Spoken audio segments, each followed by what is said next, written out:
안녕하십니까. 토요법회를 시작하겠습니다. 오늘도 사념처 명상의 세계 277쪽 함께 공부하시겠습니다. 지금 저희는 사념처 중에서 첫 번째 몸을 알아차리는 신념처와 두 번째 느낌을 알아차리는 수념처를 공부하고 있습니다.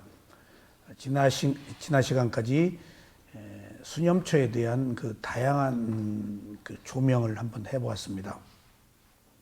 그리고 오늘은 저희 선원에서 명상원에서 느낌을 알아차리는 염처별 수행을 어떻게 하고 있는가에 대해서 한번 살펴보시겠습니다.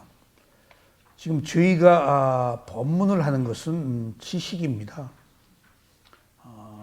그리고 이거 지식은 들어도 내 것이 아닙니다. 생각이고 기억 속에 있는 사유이기 때문에 아직 그 내 것이 되지 않습니다. 근데 이 지식이 없으면 또 안 됩니다. 들어서 그 토대를 만드는 겁니다.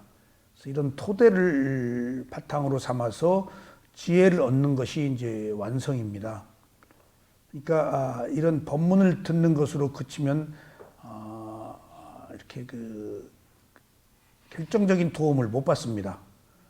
법문을 듣고 그 바탕으로해서 수행을 해서 지혜가 나야 비로소 무상고무화의 그 깨달음을 얻어서 괴로움이 소멸하는 해탈의 자유를 누립니다. 그래서 저희 명상원이 그 법문하고 또 수행하고 수행도 좌선 경행을 하고 인터뷰까지 하느라고 시간이 상당히 많이 걸리는데 좀 너무 걸려서 조금 부담은 되실 거예요. 근데 하나의 완성도를 높이기 위해서는 이것들이 꼭 필요합니다. 그리고 사실은 가장 중요한 것이 또 인터뷰예요. 아무리 수행을 해도 인터뷰를 안 하면은 소용이 없어요. 그러니까 자기가 체험한 것을, 그러니까 듣고 또 자기 수행을 통해서 체험한 것을 표현해야 돼요. 자기가 무엇이 옳은지 확신을 못 가져요. 그 이유는 부처님의 가르침은 우리가 가보지 않은 정신세계예요. 그 가보지 않은 정신세계라는 것은 옳다 그르다 하지 않고 있는 그대로 보는 거예요. 근데 우리는 있는 그대로 본 적이 없어요. 다 옳다 그르다 선입관을 가지고 봤죠. 그러니까 오온 중에서 인식하고 지각하고 하는 모든 형태의 것들은 했어요. 뭐 같다, 어떻다라고. 근데 부처님은 인식, 지각하지 말으라는 얘기예요. 의식하라는 얘기예요. 알고 말아라. 그러니까 오온 중에서 우리가 상으로 다 판단하고 분별하고 뭐라고 결론을 내리는데 부처님은 이 상 쓰지 말아라. 옳다 그러다 하지 말아라. 식, 온 중에서 식, 윈야나, 영어로는 consciousness, 아는 마음, 알고 말아라. 근데 우리가 알고 만 적이 없어요. 다 상으로 판단했지. 그러니까 이제 상으로 판단했는데 그 상이 사마타예요. 그러니까 사마타와 위파사나를 우리가 구별할 때 지난 시간에 제가 말씀을 드렸죠. 미국 공부하시는 분이 위파사나의 위가 다르다, 분리하다라는 뜻인데 실제 수행을 하면서 다르다, 분리하다는 거에 대해서 심도 깊은 질문을 했는데 그렇게 교학적으로 위파사나를 분석하고 위파사나를 하려고 그러면 안 돼요. 절대 불가능해요. 왜? 분리해 본 적이 없어요. 다르게 본 적이 없어요. 그것은 집중이 되어서 어느 정도 지혜가 나서 단계적으로 분리가 되는 것이지 내가 대상을 알아차릴 때 집중이 되어서 어느 조건이 성숙되면 나도 모르게 분리가 되어서 보이는데 이때 나는 분리라고 못 느껴요. 하나의 현상으로 있는 그대로 보는 게 분리예요. 근데 이 분리를 있는 그대로 보는 것을 우리는 몰라요. 그래서 사마타다 위파사나의 구별을 느낌을 보면은 이미 몸의 그 지수화풍 4대를 보면은 이미 분리가 돼 있어요. 그것은 변하고 그것을 보는 내 마음은 그것과 함께 또 다른 차원이거든요. 물질적 영역과 몸에 있는 4대의 물질적 영역과 느낌이죠. 그것을 아는 마음은 다르거든요. 딱 붙지를 못해요, 느낌은. 그게 분리예요. 근데 붙지를 못한다, 다르다라는 것은 못 느껴요. 우선 붙잡기 힘들어서. 그러니까 그런 것들은 위파사나라는 사마타라는 이론에 빠지면은 수행을 못해요. 그러니까 사마타 위파사나에 상관없이 그냥 알아차려서 때가 되면 분리가 되고 때가 되면 지혜가 나는 것이지, 이것은 사마타, 이것은 위파사나 이렇게 할 필요도 없어요. 그러니까 부처님이 사념초에서 구별을 안 하신 거예요. 사티 사마디와 사티 삼빠잔나, 그렇게 사마타 위파사나를 단지 분리하셨지, 이것은 사마타다, 이것은 위파사나다 라고 분리하지 않으신 이유는 굳이 분리할 필요가 없을 뿐더러 분리하면 오히려 안 좋아요. 사유에 빠져요. 딱 수행 뭘 하든지 꽝 잡는 게 매지, 이게 무슨 수행, 이게 무슨 수행, 하면 그 오히려 알아차림을 놓치겠죠. 지수화풍 4대도 이건 풍대, 이건 화대, 이건 지대, 그러면 안 돼요. 그냥 몸에 일어나는 느낌으로 알면 되지, 이것은 풍대네, 이것은 뭐까, 이거 화대까, 지대까 하는 순간 알아차림이 아니고 사유예요. 관찰이고 분석이지. 그런 이러한 모든 관찰과 분석을 부처님은 폐지하고 단순하게 놓고 봐라, 그냥 알기만 해라 하면 조건이 성숙되어서 차츰 이제 보이는 것들이 보이지, 처음부터 완벽하게 무엇을 대상을 붙잡기도 힘든데 이게 뭐 분리다, 뭐 이게 뭐다, 그게 불가능해요. 그래서 수행은 스승들이 단순무식하게 책도 못 보게 하고 말도 못 하게 하는 이유예요. 책을 못 보게 하는 거 굉장히 중요한 거예요. 운동도 못 하게 해요. 걷는 거 외에는 절대 못 하게 해요. 제가 미얀마에 수행을 하면서, 그러니까 그 스승의 가르침, 그 수행센터의 그 지침, 그 룰을 그대로 따라야 돼요. 한국 사람들이 좀 별나잖아요. 제 앞서서 어느 그 한국 그 불교 어느 그 무슨 여러 가지 단체가 있는가 봐요. 거기서 한 20여 명이 해외로 수행을 하러 가자 해가지고 마시를 가가지고 딱 이제 다른 종교 단체인데 체험을 했던 모양이에요. 굉장히 그 조금 이상하더라고요. 그런 모임들이. 근데 그 중에 딱 젊은 한 분이 와가지고 귀국했다가 다시 온 거예요. 다시. 그러니까 이분이 꽤나 나보다 조금 먼저 와서 한번 앞서서 와서 경험했다고 여러 가지 얘기를 하고 살짝 나를 부르더니 내가 열반을 체험했다. 그래서 열반이 뭐예요? 그거 깨달음이다고. 그거 어떻게 해요? 그때 요렇게 돌다가 탁 만나는 거래요. 그래서 아닌 것 같아. 내가 한쪽으로 살짝 불러서 뭐 아닌 것 같아. 그래서 벌써 내가 모르지만 직감으로 아닌 것 같아. 근데 나중에 내가 조금 수행이 되니까 그렇게 막 그 분노를 드러내는 거예요. 그러더니 그 통역이 다 이제 그것을 하는데 통역한테 혼이 났어요. 이제 내가 수행하는 것이 이제 인터뷰 때 다 드러나니까 통역한테 이제 내 상태를 묻고 그랬던가 봐요. 그러니까 젊은 사람이 그걸 감당을 못 하더라고. 그러더니 또 그 외국에서 온 수행자들을 다 모아서 한쪽에 모아서 그 무슨 운동을 가르치고 있는 거예요. 무슨 날 보고 하라는데 난 안 했어요. 그래서 저걸 해도 되나 안 해도 되나 하면 안 돼요. 그런 거 안 돼요. 무조건 시간표대로 따르고 시키는 대로 하는 게 최고예요. 호두마을에 가더라도 시간표대로 그냥 경행하고 수행하고 하는 그 프로그램이 최적화되어 있는 것, 스승들이 그 만드는 것은 역사적으로 오랫동안 경험한 바탕으로 만드는 프로그램이에요. 더 필요한 거 있으면 하지. 근데 시키지 않는 건 하면 안 돼요. 그거 벗어나는 거예요. 나는 안 했어요. 늘 그때도 저거 해도 될까? 안 해도 될까? 근데 별하별 또 유혹이 들어와요. 또 어떤 사람은 날 보고 뭐라 그러더니 연화자 탁 이렇게 하고 탁 3배를 하고 108배 하는 걸 또 가르쳐 줘. 나 하기 싫은데 자꾸 하라 그러니까 뭐 그냥 했지. 했는데 아닌 것 같아. 근데 크게 돌이켜 놓고 보면은 수행은 몸과 마음을 알아차리는 것 외에 어떤 형태의 다른 행위가 필요가 없어요. 거기 책 읽으면 안 돼요. 남하고 얘기하면 안 돼요. 스승의 가르침대로 해야 돼요.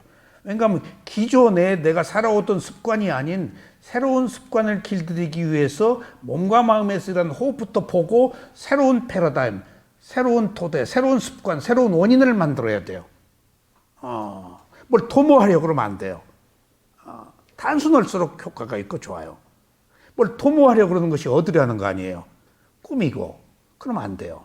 단순화시켜서 살아온 삶의 방법이 아닌 새로운 채널, 새로운 그 패러다임으로 새로운 하나의 그 바탕을 만드는 건데 호흡 보고 몸과 마음 보고 그냥 단순화시키는 거예요. 그때 생각이 끊어지잖아요. 탐진치가 끊어지고. 그리고 가장 결정적인 것은 체험한 것을 스승한테 보고하는 거예요. 보고를 해야 내가 수행하는 것을 내가 보고할 거리를 만들어야 되거든요. 의무니까. 뭔 말이라도 해야 돼요. 말 안 하면 물어요. 그러니까 보고를 하기 위해서 할 말이 없어요. 단순한 거니까. 막 아주 괴로워요. 보고 그냥 그 몸이 아프면 이제 그 인터뷰 면제가 되거든요. 그러면 살 것 같아 그냥. 인터뷰 안 하니까 막 그냥 그 뭐 죄수같이 그 뻔한 얘기. 근데 스승은 뻔한 얘기가 아니래. 똑같은 얘기인데 너 똑같지 않다. 근데 나는 똑같아. 호흡에 대한 얘기, 통증 얘기, 졸리는 얘기, 그거 망상 그것밖에 없어. 나는 민망하고 이걸 왜 되풀이해야 되니까 스승은 똑같은 얘기 또 하라는 거예요. 근데 스승의 입장에서는 같은 것이 아니다라고 말하고 있는데 나는 같다라고 그러고 스승은 같지 않은 거라고 자꾸 얘기를 하고 이 견해의 차이가 있어요. 그러니까 이건 몰라요. 수행자들이 몰라요. 그러니까 이런 모든 것들이 그 수행을 하면서 그 필요한 것들입니다. 그리고 인터뷰가 중요한 것은 인터뷰할 때 자기가 수행하는 것, 자기 행위 내면의 그 알아차림을 더 강화해요. 뭔가 거리를 삼으려고 뭐가 탁 걸려. 그럼 그게 이제 보고할 거리야. 그러니까 매듭이 풀어지는 거예요. 그러면 첫째 인터뷰가 내가 인터뷰할 재료를 찾기 위해서 내 내면을 통찰해요. 두 번째, 통찰한 내용을 뭔가 말을 해야 되니까 인터뷰를 해.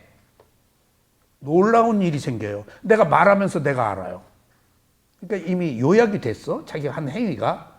근데 내가 말하잖아. 말하는 게 객관화야. 우리가 말하면서 깨닫잖아요. 제가 여러분들한테 여기서 법문을 할 때에도 법문을 하면서 팍팍 스파크 튀기듯이 어떤 논리가 이렇게 만들어지고 내가 법문하면서 내 의식의 영역이 영감이 딱 떠올라서 모르는 세계가 탁탁탁 새로 나와요. 법문하면서. 그래서 제자들한테 배운다는 겁니다. 이게 말하면서 자기가 깨달아. 그게 인터뷰의 장점이에요. 말하면서 자기가 객관화되고 딱 자기가 알아요. 근데 또 그게 한계가 있어요. 자기가. 그리고 첫 번째는 자기가 수행에 요약을 해서 밀밀하게 수행을 할 수 있다. 두 번째는 인터뷰할 때 말하면서 자기가 딱 깨닫는다. 세 번째는 내가 바라는 스승의 답이 내가 아는 것하고 같을 수도 있고 다를 수도 있어요. 같아도 약발이 일주일 가더라고요. 3일 제대로 가든가 한 3, 4일 정확히 가고 일주일 되니까 약발이 떨어지더라고요. 그러니까 스승이 얘기해 준 것이 그 일주일을 넘어가면 흐지부지 돼버려요. 태엽이 풀려버리듯이요. 계속 얘기해 쪼아줘야 돼요. 환기시켜줘야 돼요. 우리들 마음이 내 마음이 아니니까.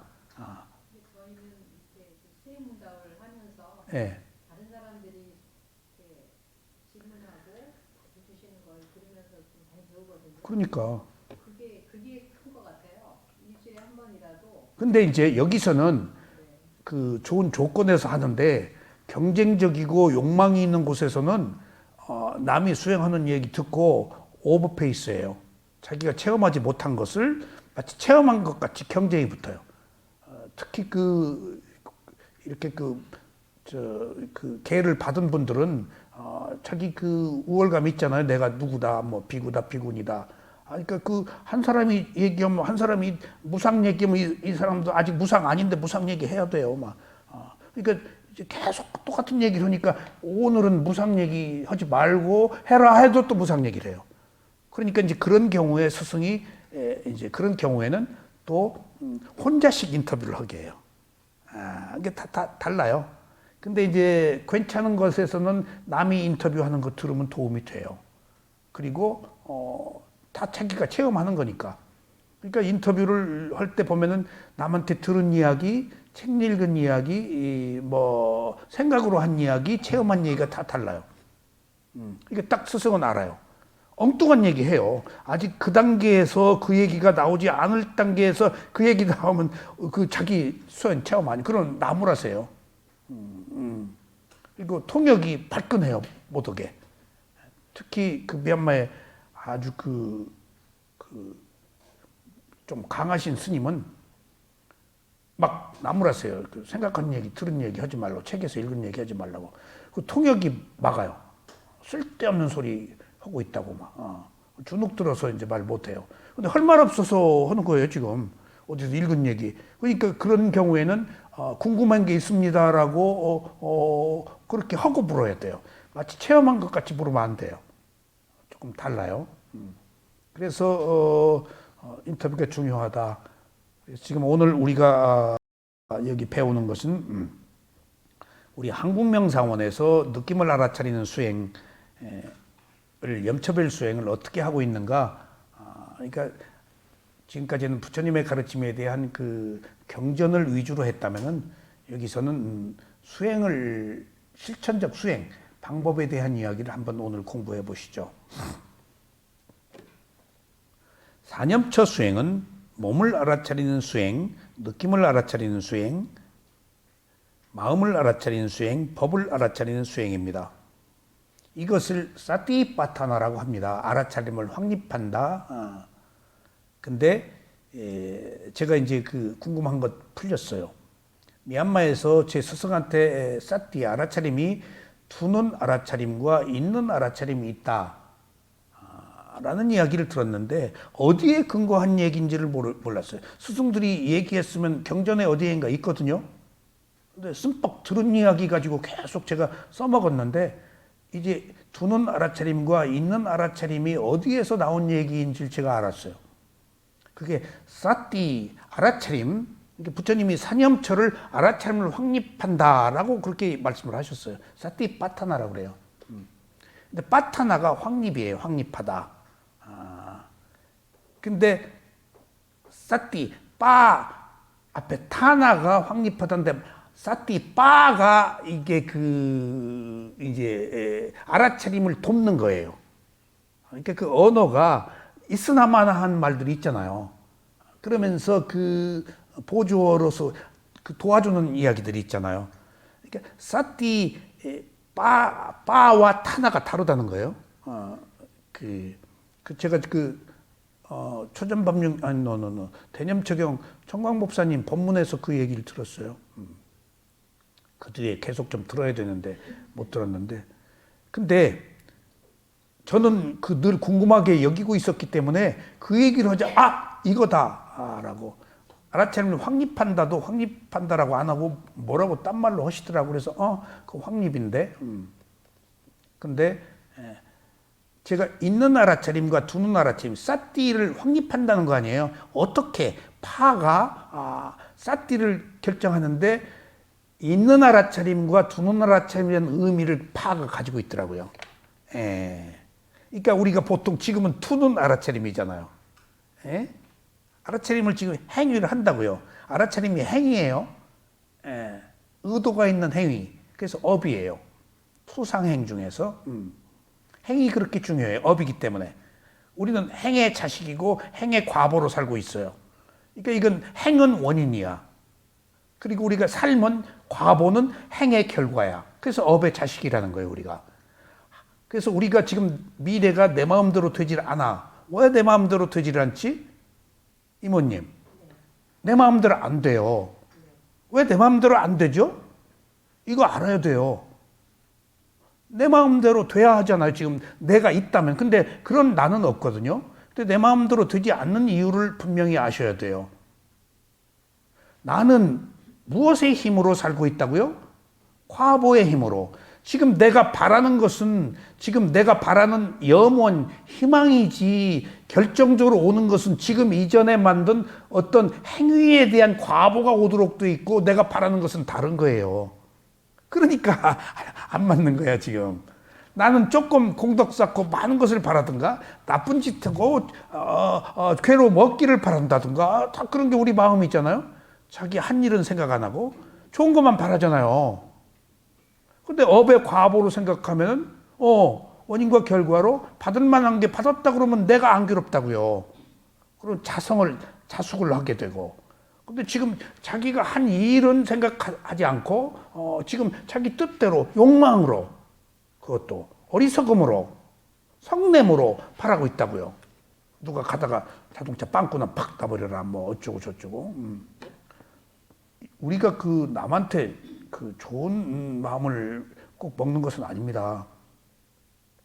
제가 월남 갔다 와서 65살인가 몇 살까지 부터 연금을 뭘 준대요. 저는 70이 돼서 5년 동안 모르고 안 받았어요. 자꾸 누가 가라고 그래서 갔는데 딱 그 월남 갔다 와서 그 연금을 딱 주더라고요.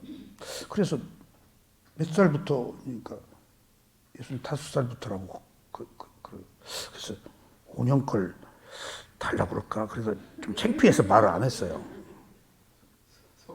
속으로 야 이거 물어볼까? 근데 얼굴이 부끄러워서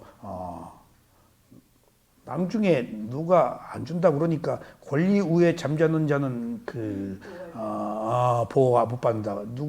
내 친구 부인한테 그 얘기를 했더니 막 화를 내고 자기가 다 받아주겠대. 그래서 어떻게 받아주대? 귀찮게 하면 준대. 그러지 말라고. 그러지 말라고.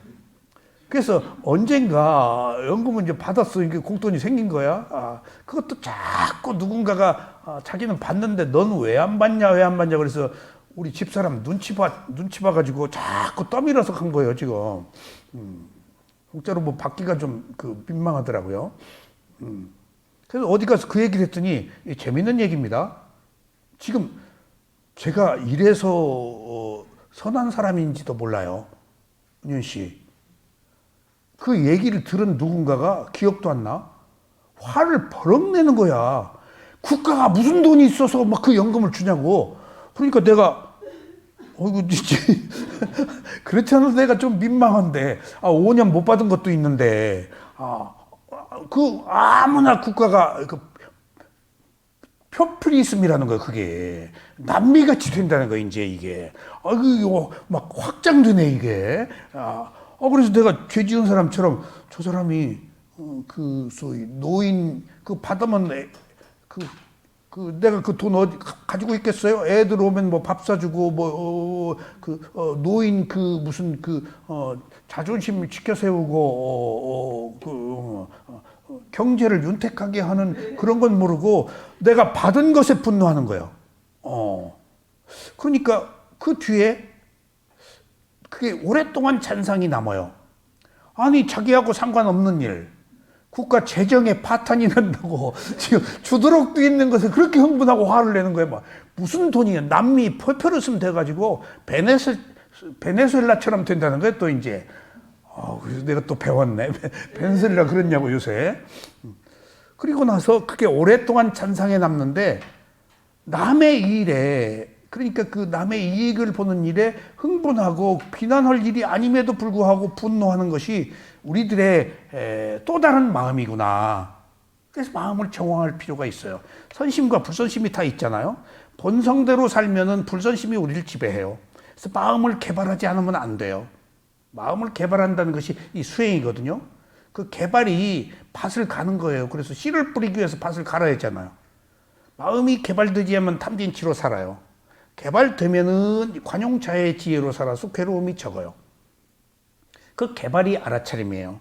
그래서 알아차림이 두는 알아차림이다, 있는 알아차림이라는 것이 원래 부처님의 가르침 속에 있었더라고요. 그러니까 지금 우리는 계속 두는 알아차림을 통해서 나도 모르게 알아차려지는 있는 알아차림을 만드는 거예요. 그러면은 두는 알아차림이 이제 계속되면은 노력과 알아차림과 집중 세 가지가 조화가 될 때 지혜가 나잖아요. 응? 지혜가 나. 지혜는 세 가지 조건에 의해서 나지 못 나요. 그러니까 노력해야 돼요. 인내. 그러니까 새로운 길이니까, 가보지 않은 길이니까 참고 인내해야 돼. 그래서 자세 못 바꾸게 하는 거예요.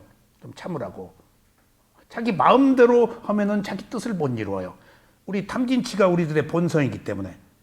그러니까 우선 앉아서 움직이고 싶을 때 움직이지 않고 가만히 있으라고 하는 것은 내 마음대로 하지 않고 한번 견뎌보라는 인내예요. 그래야 욕망이 줄어요, 그때. 예. 그걸 훈련시키는 거예요. 막 긋고, 자세 아프고, 막 몸 비틀고, 하지 않고 그냥 견딜 수 있을 때까지 견디는 것이 인내, 노력이거든요. 그것들은 새로운 어떤 그 본성, 새로운 그 어떤 그 도덕적 덕목, 새로운 습관을 길들이는 것이라서 반드시 필요해요. 노력 없으면 안 돼요. 위리야. 그렇게, 거기다가 알아차림이 지속되면 집중. 그래서 노력과 알아차림의 오근 중에서 앞에 믿음이 이끌죠. 믿음이 있어야 노력하고 그 노력과 알아차림 집중이 조화를 이룰 때 뒤에 뭐가 생긴다고요? 지혜가 생겨요. 그러면은 보세요. 두는 알아차림에서는 아직 지혜는 없어요. 지혜는. 근데 계속해서 만드는 거예요. 노력으로. 노력 없으면 믿음과 노력이 이제 이끌어줘야 돼요. 알아차림을. 결과적으로 단계적 과정의 지혜가 생기네. 이때 이 지혜가 믿음과 함께 가가지고 무엇을 돕는다? 있는 알아차림을 돕는 거예요. 두는 알아차림을 계속하죠. 그럼 노력과 집중과 알아차림이 포함되어 있는 거예요. 두는 알아차림은. 그럼 지혜가 생기죠.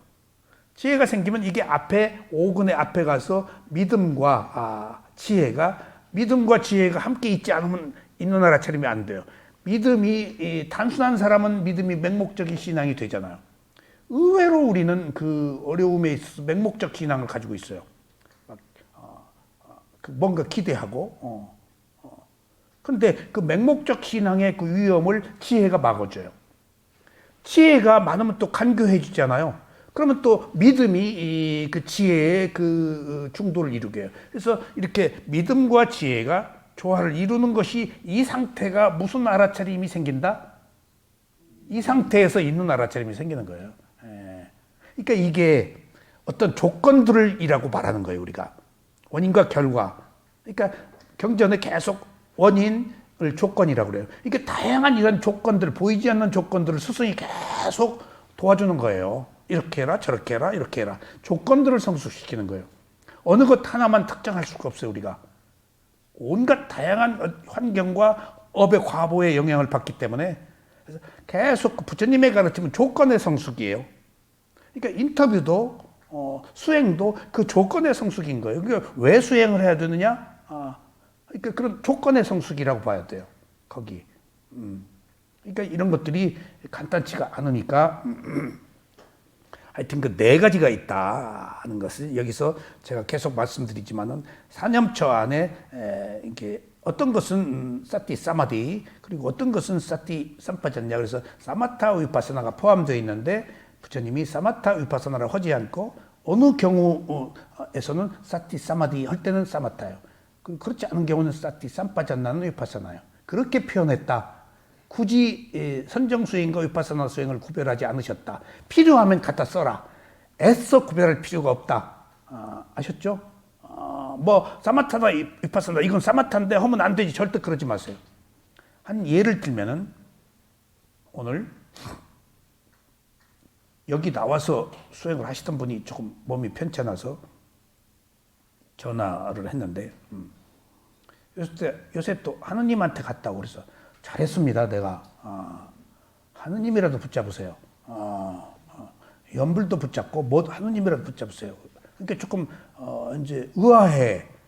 나는 부처님 다리라고 생각했던지 부처님 다리 붙잡고 있는 사람을 느닷없이 하느님도 괜찮다고 그러니까 그래서 아니 꽝 잡는 게 매요. 하느님 부처님 구별할 필요가 뭐 있어요. 깊게 들어간 사람은 하느님이 희생 사랑 그거 필요한 거야. 근데 부처님은 통찰 지혜 무상고 무아로 세탈이야. 세속에서는 하느님이 필요해. 선정이 있어. 그리고 그것을 뛰어넘는 윤회가 끝난 해탈의 자유에서는 부처님이 필요해. 근데 아직 내가 예수님이 필요한 기독교적 마인드가 필요할 땐 그거 믿어서 우선 선정처럼 사랑을 받고 은혜를 받아야지. 무슨 차이가 있어? 그 하느님 예수님을 따지는 것이 지금 나한테 이익이 되면 선택을 해야지. 근데 최종적인 선택, 지혜가 나서 괴로움을 해결함에 있어서는 뭔가 하느님은 의존하는 거 아니에요. 자성적이지 못한 거 아니에요. 자발적이지 못한 거 아니에요. 의지에서 어떤 그 절대적 존재의 의지에서 그 품 안에서 내가 그 종속적인 관계로 살아야 되는 거 아니에요. 그거 좋아요. 의지하고 살 필요가 있을 때는 해야지. 근데 거기에서 벗어나서 윤회가 끝난 해탈의 자유는 거기선 없다고요. 오직 초월적 존재의 뜻대로 살아야 하니까. 그러니까 필요한 때 필요한 것을 하면 되지. 하느님이다, 부처님이다, 기독교다, 불교다 구별할 하등의 이유가 없어요. 여러분들 구별하지 마세요. 차별하지도 말고요. 필요하면 연불도 외우고 성부와 성자와 성신도 하고 할렐루야도 하고 할 수 있는 것 아니겠어요? 당장 우리들의 괴로움을 해결함에 있어서 그것이 도움이 된다면. 너무 그 종교가 세력화하고 개인의 세력과 집단적 세력을 도모하기 때문에 그런 그 차별에 대한 해악이 역기능, 순기능이 아니고 역기능으로 드러난 거예요. 공 잡는 게 매라고 하셔야 돼요. 수행은 뭐든지 다 좋아요. 기독교 그 가르침도 수행의 한 차원으로 절대적으로 신뢰하고 우선 괴로움을 해결하면 되잖아요. 거기 또 문화가 있고. 근데 해탈에 있어서는 없다면 그때가 되어서 해탈이 필요하면 이쪽에 와서 종교 구별 없이 부처님 없이 몸과 마음 이렇게 알아차려서 무상고 무하면 되죠. 꼭 부처님이 필요한 거 아니에요. 지금 불상 앞에 있어야 되는 거 아니에요. 농부가 자기 몸과 마음을 알아차려서 무상고 무하 알면 그 부처님하고 아무 상관없는 거거든요. 부처님이 나를 보지 말고 나의 가르침을 보라고 그랬다고. 자기 믿지 말라고 그런 거예요 지금. 그러니까 그런 문제에 있어서도 우리가 폭넓은 시각을 갖게 하는 것이 바로 개정이에요. 개정까지는 선악이 있고 내가 있기 때문에 거긴 신이 있어요. 해는 신이 없어요. 거기는 부처님도 없고 뭣도 없어요.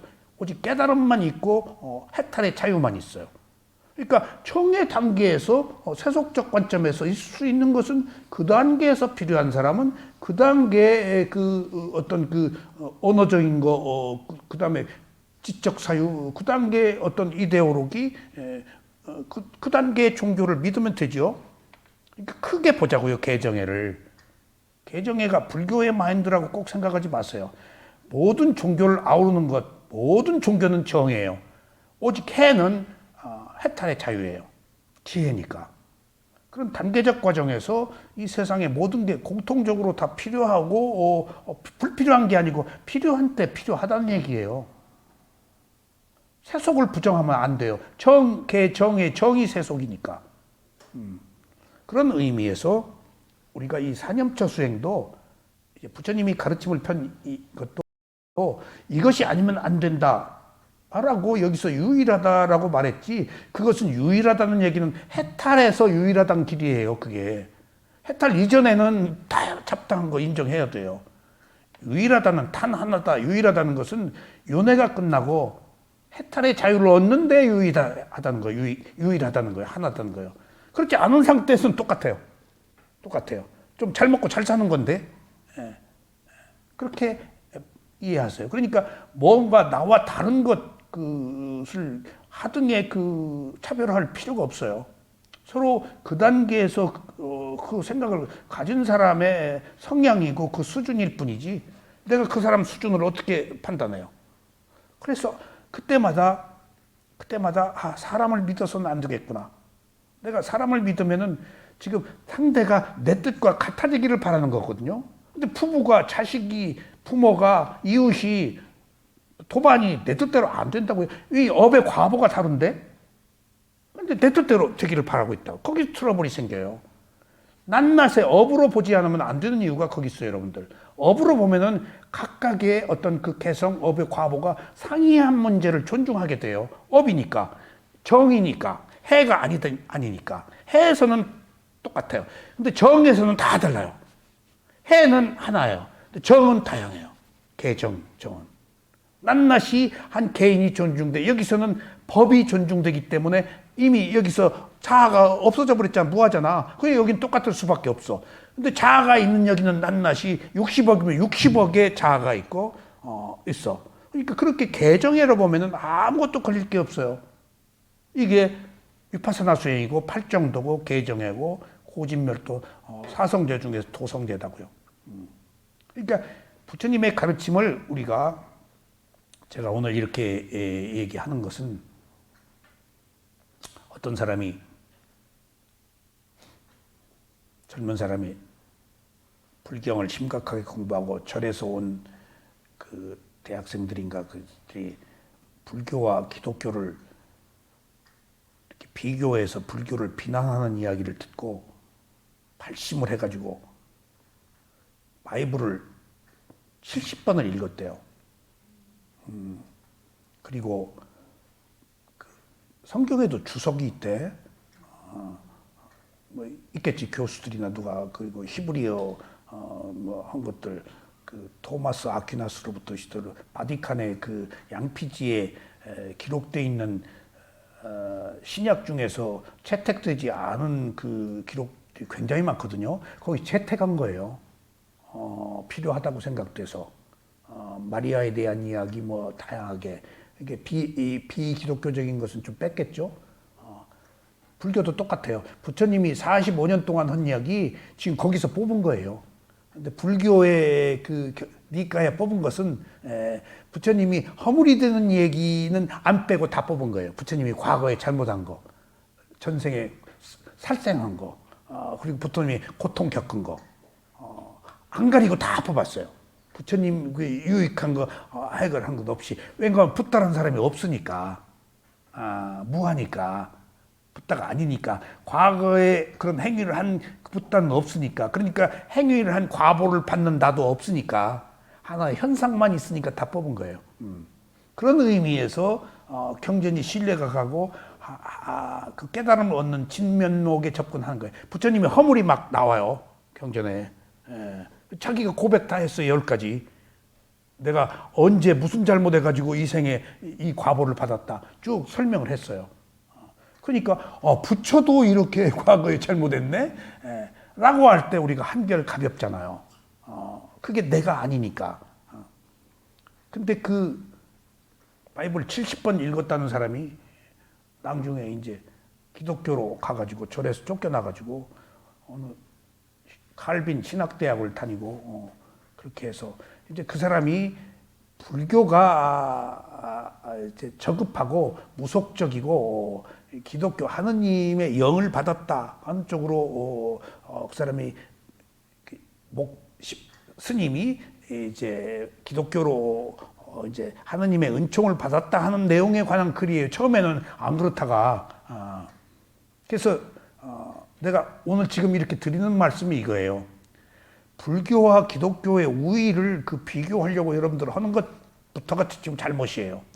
낱낱에 필요한 사람들에게 필요한 것일 뿐이에요. 우위 따지지 마세요. 지금 도토리 기적이에요. 그때 그것이 더 필요한, 금이 강하다, 뭐 토가 강하다, 금목수와 토에서 어떤 사람은 기독교적 마인드가 강한 사람이 있어요. 어떤 사람은 금이 강한 사람. 그럼 기독교 믿으라 그래요. 뭐 이렇게 보는 데에서도 어떤 사람은 불교적 마인드가 있어요. 더 가까운 쪽이 있어요. 그럼 그쪽 가서 믿으면 되는 거예요. 그게 자기에게 맞는 거. 그렇지 뭐 우열을 가려서 따지고 뭐가 옳다 그러다 하는 것이 완성도의 의미에 있어서 해탈의 자유 앞에 그게 무슨 의미가 있겠어요? 윤회가 끝나는. 그러니까 제가 오늘 이 말씀을 드리는 것도 그것을 읽은 뒤에 지금 드리는 말씀이에요. 기독교다 불교다 우열을 따르는 것이 무슨 낯간지럽고 그 뭐가 얼마나 옳고 뭐가 얼마나 그러요. 그 단계에서 다 필요한 것들이에요, 이게. 그런 것들을 뭐가 옳다 그러다라고 우열을 가리면은 본질이 흐려져 버려요. 그러지 말자는 얘기예요. 그럼에 있어서 내가 또 한번 느낀 것은 그런 것을 느꼈어요. 마지막인 이 얘기예요.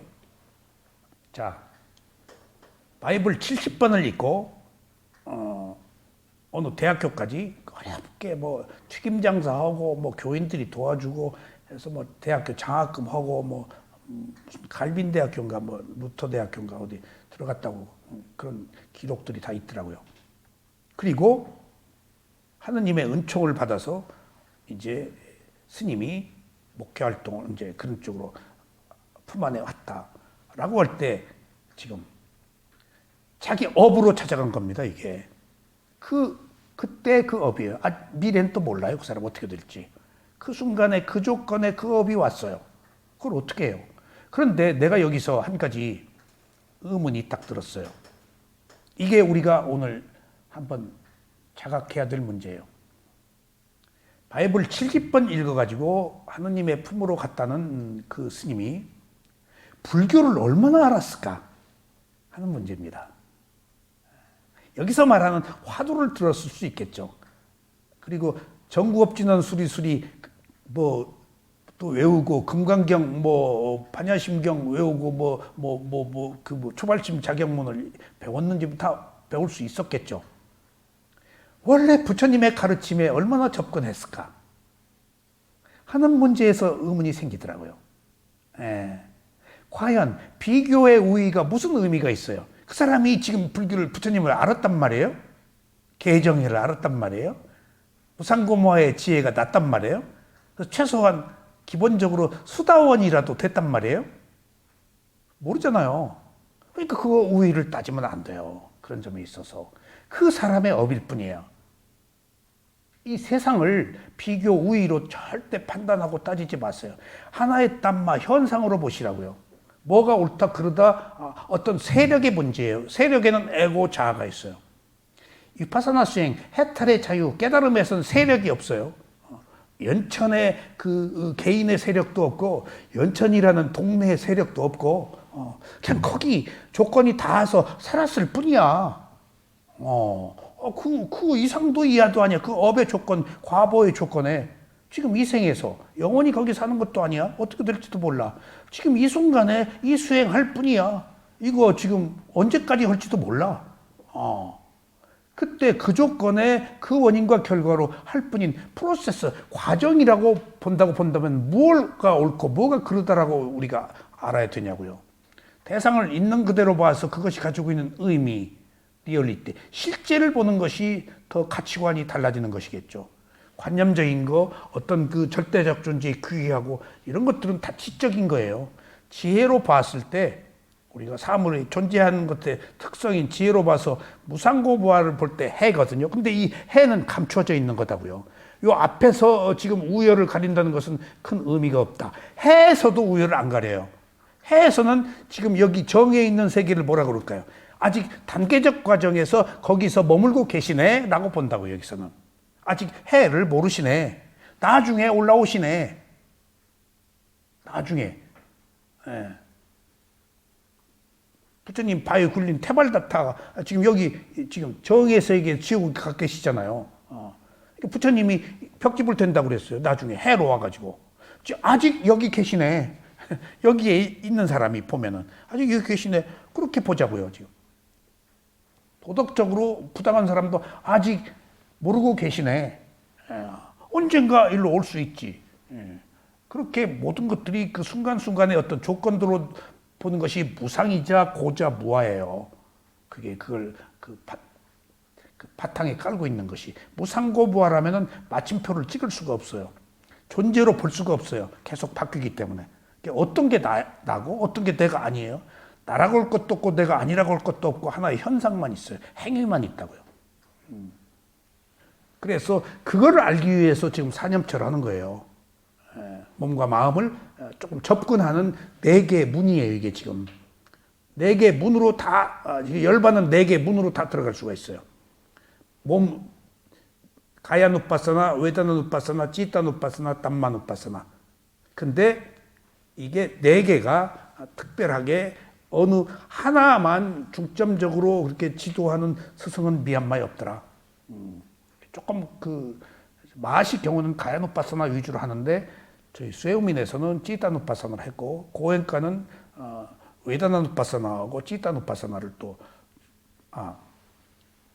가야누빠사나하고 그 웨다나누빠사나를 또 찌따는 안 하고 그렇게 하는 스승에 따라서 다 다르고 모곡외는 그 가야누빠사나하고 그 찌따누빠사나를 번갈아가면서 하더라고요. 그러니까 그 수행 방법이 다 사념처 안에서도 이렇게 다른데 뭐가 옳고 뭐가 그르다라고 절대 판단하지 마세요. 그리고 다 옳아요 수행은. 하다못해 성황당에다 놓고 물도 놓고 바위 놓고 기도하는 것이나 장독대 위에 물도 놓고 대처를 아들을 위해서 기도하는 것이나 다 필요해요. 그 순간 내 마음이 정화되잖아요. 그 순간 내 파장이 아들한테 간다고요. 그런 것들이지. 그걸 뭐 또 무속적이다 뭐다라고 볼 필요 없어요. 자기 마음에 정화하면 시간과 공간이 없잖아요. 정신세계는. 그것이 청정이죠. 근데 이제 무속적인 거 뭔가 미신적인 거 기대하는 것들은 그 폐해가 크니까 의존적이니까 자생적인 그 의도를 일으키지 않고 오직 거기에 의지하니까 자발적인 의도가 있어서 의존적이라서 그게 문제인 거예요. 그러니까 그런 면을 두루 살펴볼 때에는 뭐가 옳다 뭐가 그르다 우리가 하지 말자고요. 아셨죠? 그것이 바로 개정의 팔정도가 주는 의미다 그 얘기예요. 정과 해의 차이다. 꼭 기억하세요. 전 개정에서 정과 해의 차이로 다 요새 그 사물을 판단하기 때문에 누굴 미워할 것도 좋아할 것도 괴로워할 것도 없어요. 아직 정의 단계시네. 아직 몰랐네. 라고 느끼면 내가 안 괴롭잖아. 중요한 것은 어느 상황에서나 내가 안 괴로운 거예요. 근데 내가 판단을 내리면 괴롭다고요. 내 마음대로 안 되니까 이 세상이. 상대가 내 마음대로 안 움직여주니까. 어떻게 상대를 움직여요? 업이 과보가 다른데? 생각이 다르고. 이게 다 낱낱이 존중하자고요. 연천의 사상이나 내 사상이나 같아요 달라요? 서로 존중하자고요. 내가 틀린 소리 해도 틀린 소리하고 자빠졌네 하지 말고 저런 말도 있구나라고 그냥 남의 얘기로 받아들이면 돼요. 내가 판단하고 옳다 그러다 분별하지 말라고요. 아셨죠? 그래서 오늘 바이블 70번 읽고 이렇게 귀했던 사람이 그 사람이 자기 업으로 제대로 갔어요. 그 사람한테는. 근데 그 사람이 이제 그걸 보고 옳다 그러다 함에 있어서 지금 우위를 따진 거 아니에요. 이쪽은 무속적이고 저쪽은 뭐 은총이고. 그러니까 내가 문득 생각이 저 비교 우위를 따질 일이 아닌데 각자의 업의 문제인데. 그리고 저 사람이 불교를 알았으면 얼마나 알았을까 그분이. 위파사나 알았을까? 무상고부 알았을까? 사념처 알았을까? 라는 것에 있어서는 몰랐을 가능성이 있죠.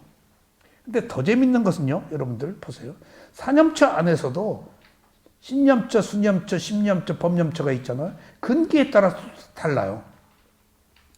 전 신념처 수행을 하고 수념처, 심념처 수행을 하는 스승한테서 3년간 배웠잖아요. 그리고 이 단계보다 높은 그 찌따누빠사나 마음의 비물질인 마음에 대한 것들을 공부하고 나서 조금 향상된 어떤 정신적 과정을 거쳤어요. 근데 저하고 똑같이 수행한 어떤 분이 찌따누빠사나 하는데 똑같이 배웠는데 나중에 사마타 하는 가야누빠사나 사마타 하는 데 가서 공부를 하러 갔다는 데서 내가 어떻게 이걸 배운 데 가서 사마타를 위파사나 중에서도 수승한 찌따를 했는데 어떻게 선정하는 대로 갔을까? 궁금했어요. 그때는 제가 이 개정회로 다 이해를 못했을 때예요. 그 사람 업이에요. 이게 안 맞았던 거예요. 찌타가 제대로 아직 못 받아들였던 거예요. 이걸. 이걸 받아들이면은 사마타고 뭐고 다 포함되어 있는 거거든요. 예. 수승한 그 지혜는 그 낮은 단계 선정인의 모네까지를 다 수용해요. 선정이 없는 위파사나는 없어요. 다 나도 모르게 하고 있어요. 우리가 세상과 하나가 되어서 보는 것밖에 없었잖아요. 그러니까 하다가 보니까 분리가 되고 지혜가 나서 내가 의식이 고양된 건지 그런 그 의식의 진행 과정의 변화를 우리는 스스로 자각하지 못해요. 그래서 내가 느낌을 보느냐 리미타 표상을 보느냐 하는 차이로 구별이 되지 실제로는 구별 못해요. 우리가 뭐든지 붙잡고 알아차리면 되는 거예요. 지금 오늘 제가 좀 중구난방으로 말씀드리는 것 같아도 수행의 핵심적인 주제를 그 골격을 말씀드리는 겁니다. 수행을 그렇게 분리하지 말아라.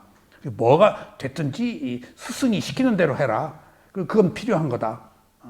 어디 가서 느낌 보는 수행, 어디 가서 마음 보는 수행을 자기가 할 수 있어요? 그 스승을 만나서 할 수 있었던 거예요.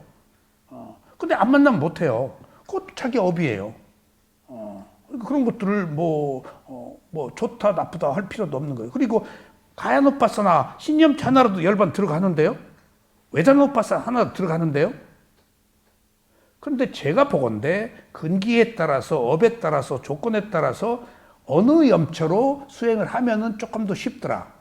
그리고 어느 염처 지다누파사나를 하면은 장애가 왔을 때 그 마음을 알아차리는 수행으로 극복을 하기가 용이하더라. 이런 점은 있더라고요. 장애가 오거든요, 분명히. 근데 몸 알아차리는, 호흡 알아차리는 수행 단순하게 할 때보다 느낌 알아차리는 수행, 마음 알아차리는 수행, 담마누파사나 법을 알아차리는 수행을 하면은 그 장애를 헤쳐나가는 힘이 좀 커서 수행에 진전이 있더라 하는 차원인데, 그 사람이 인연이 없어서 찌따누파사나를 못 만났다면 그 사람 또한 업이에요. 못 만나서 지금 헤매고 있는 것도 그 사람 업이에요. 어떻게 못하는 거 이거. 내가 만나고 싶다고 그래서 만난 줄 아세요? 못 만나요. 조건이 성숙돼야지, 인연이. 또 만났다고 아는 줄 아세요? 내가 아직 조건이 성숙이 안 돼서 못 받아들이면은 몰라요. 1년 동안 있어도 몰라요. 이런 거예요, 이게. 그러니까 누가 누구를 탓할 게 아니고 오직 어느 상황에서나 자기 내면의 청정만이 유일한 길이다. 그렇게 이해를 하세요. 꼭 이 중요합니다. 자, 그래서 신수신법 사념처라고 그랬죠.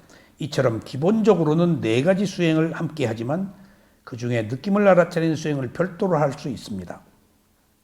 주석서에서는 느낌을 알아차리는 수행이 감성적인 사람 중에서 영민한 사람에게 효과가 있다고 밝히고 있습니다. 그리고 가야누파사나 몸 보는 수행은 감성적인 사람 중에서 무딘 사람,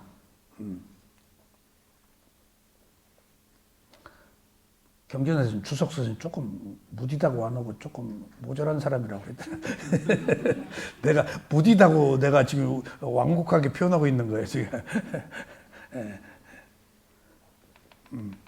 그러니까 깨달음을 사람들의 근기가 업이 다르기 때문에 가능하면 그 합당한 자기 수행 방법을 선택하는 것이 효과가 있다, 그런 얘기예요.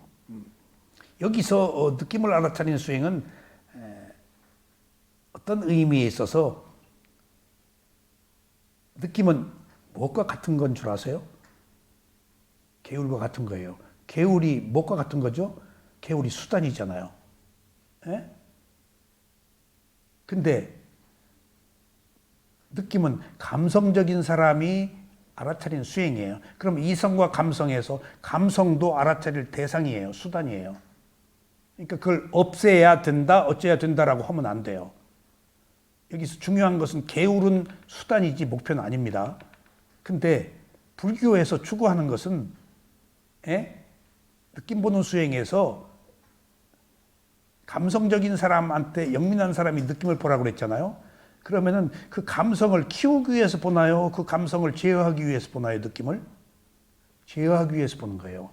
감성은 그 불교에서는 알아차릴 대상으로서 소위 바람직한 덕목에 넣지는 않아요. 감성이. 근데 감성은 필요해요. 감성이 없으면 자살해버려요. 감성은 베이스에. 근데 사마타 수행은 무엇의 대상인 줄 알아요? 감성적 바탕을 튼튼하게 하는 거예요. 그러면 숫다 위파사나, 사마타 하지 않은 위파사나 수행을 순수 위파사나라고 그러죠. 순수 위파사나를 건관자, 메마른 자라고 그래요. 그럼 메마른 자, 사마타 안 하고 위파사나 하는 사람이 메마른 자, 건관자 조금 기분이 안 좋잖아요. 뭔가 뼈다구 같은 거 뭐 이렇게 정서적도 없는 거 그게 아니에요. 감성적인 사마타가 없는 수행이라서 뚫어버린다는 의미예요. 건관자, 마른 수행자라는 것은 뚝 뚫어버리잖아요. 무상고 부하로. 근데 사마타는 색계 무색계 선정의 고요함으로 가지고 풍요하게 하고 뭔가 하고 또 여기 가지고 있는 문제가 에고, 이기적인 욕망, 자, 아이덴티티가 있어요. 여긴 자아가 있기 때문에 선정은 선악이 있잖아요. 아직 해에서는 선악이 없지만은 그런 게 단계적 과정에서 필요한 것이지. 그래서 이 감성적이다 하는 문제는 그 감성은 느낌을 알아차려서 느낌으로부터 벗어나기 위해서 알아차리는 것이지. 그래서 감성에서 이성으로 가는 게 부처님의 지금 가르침이에요. 자꾸 느낌을 알아차려서 이성으로 가란 얘기예요. 감성은 풍요하긴 하지만은 정에 빠져가지고 사물의 이치를 옳게 판단 못해요. 정말 눈물 콧물 흘리면은 무상고부화를 못 봐요. 그냥 그런 거 없이 옳다 그러다 없이 이성적으로 볼 때 그 너머에 있는 무상고부화가 보이지. 그러니까 이성이 아니면 무상고부화를 못 봐요. 그런 의미에서 또 그러면 감성이 메마르면 어떻게 돼? 감성이 메마르면 자살해 버려요. 굉장히 중요한 거예요, 감성이. 어떤 유명한 탤런트 딱 일주일 전에 어떤 예시가 있는가 봐요. 새벽에 선배 탤런트한테 전화가 왔대요. 야, 너 지금 몇 시인데 전화 오냐? 막 나무랬다고. 그때 그분이 그때 탤런트 걔가 나한테 새벽에 전화하고 내가 막모라고 그랬는데 일주일 뒤에 죽었다고. 그때 내가 전화를 받아줄 걸. 그때 감성이 메말랐을 때예요. 그럼 막 그 감성이 메말라면은 이렇게 팍팍해지고 이성과 감성이 조화를 이루어야 사물을 온전하게 판단하는데 수행은 좀 다른 거예요. 감성을 없애는 게 아니고 억눌러서 바르게 균형을 이루는 거예요. 지금 우리는 감성이 앞서요, 이성보다. 그 앞선 감성을 좀 빼는 거예요. 지금 우리가 감성을 없애는 게 아니에요. 가바다 에스나리가 설국순 노벨상 받은 사람이 자살했잖아요. 감성이 메말라서 매우 한순간에 일설에 의하면은 자기 정원사가 그만두고 가겠다고 그러는데 정원사 딸을 그렇게 훔쳐보는 재미가 있었던가 봐요. 그러니까 딱 일본이 그런 게 강하거든요. 훔쳐보는 거. 신미한으로. 그러니까 딱 거기서 한순간에 메말라 버리니까 딱 일설에 의하면 그래요. 그게 그런 것처럼 사실이 어떻든지 간에 우리가 이성과 감성에서 느낌을 알아차리는 수행은 넘치는 감성을 균형을 맺게 하는 것이다라는 의미에서 조화를 이루는 수행이다. 느낌본 수행이. 느낌은 넘쳐버리잖아요. 휙. 그런 의미에서 이성과 감성의 조화를 이루게 하는 것이 필요할 때는 느낌 보는 수행이 필요하다. 그렇게 이해를 하세요. 다 느낌이 넘쳐버려서 뭔가 그 표상이 생기고 그러거든요. 자, 주석서에서는 느낌을 알아차리는 수행이 감성적인 사람 중에서 영민한 사람에게 효과가 있다고 밝히고 있습니다. 느낌은 몸에서 느낄 수도 있고 마음에서 느낄 수도 있습니다. 감각기관은 몸의 감각기관과 마음의 감각기관이 있기 때문에 느낌은 몸과 마음 어디에서나 일어납니다. 그러므로 맨느낌이나 육체적 느낌이나 정신적 느낌을 몸에서 알아차릴 수 있고 마음에서도 알아차릴 수 있습니다. 사실 즐거운 느낌과 괴로운 느낌은 행복과 불행이라서 정신적 영역이지만 이러한 느낌을 몸에서 나타나는 느낌으로 알아차릴 수도 있습니다. 지금 그 주석서에서는 이렇게 자세하게 구별 안 해요. 근데 지금 느낌 보는 수행이기 때문에 조금 더 제가 구체적으로 접근을 한 겁니다. 그리고 니까야에서는 느낌 세 가지 외에는 안 해요. 즐거운 느낌, 괴로운 느낌, 덤덤한 느낌. 덤덤한 느낌은 즐겁지도 괴롭지 않은 느낌. 제가 오늘 옹달샘에 글 썼죠. 즐거운 느낌은 무엇을 탐닉하죠? 욕망을. 괴로운 느낌은 무엇을 탐닉하죠? 성냄을. 어리석은 느낌은 무엇을 탐닉하죠? 덤덤한 느낌은 무엇을 탐닉하죠? 어리석음을. 그래서 여기서 말하는 덤덤한 느낌은 어리석은 느낌과 같은 동급에 속하는 무관심이에요. 그때의 무관심은 웨다나, 우페카 웨다나라고 그러는데, 우페카가 평등 중립이거든요. 근데 이때만 무관심한 거예요. 우페카 10가지 중에서 느낌에서만 어리석음이 있어요. 유일하게. 우페카 다 좋은 얘기거든요. 평등이. 마지막 그 평등 균형 사각지에서 위파사나로 지금 자비사에서 사마타에서 위파사나로 넘어오고 평등의 지혜 상카 루페카냐나에서 열반으로 들어가는 다음 단계로 가거든요. 그래서 마지막에 평등, 균형, 중도가 굉장히 중요한 하나의 모멘트예요. 평등이. 그러니까 공덕이 없어도 평등까지는 갈 수 있다고 그래요.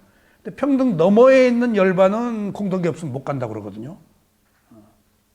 그런 것처럼 여기서 맨 느낌이다, 육체적 느낌이다, 정신적 느낌이다 하는 이야기는 주석서에서 나온 얘기고 경전에선 즐거운 느낌, 괴로운 느낌, 덤덤한 느낌 세 가지만 얘기해요. 이 이상 더 얘기 안 하세요. 그렇게 느낌의 종류와 분석이 다양해요. 우리가 알고 있는 게 느낌이지 전부 느낌으로 살고 있다고요. 술, 담배, 돈, 여자, 명예 전부 느낌이에요. 누구 죽이고 싶은 거, 비난하는 거, 욕하는 거 전부 느낌이에요. 그 느낌을 증폭시켜서 그 즐기기 위해서 그 다 하는 거예요. 술도 알딸딸한 느낌을 위해서 먹지.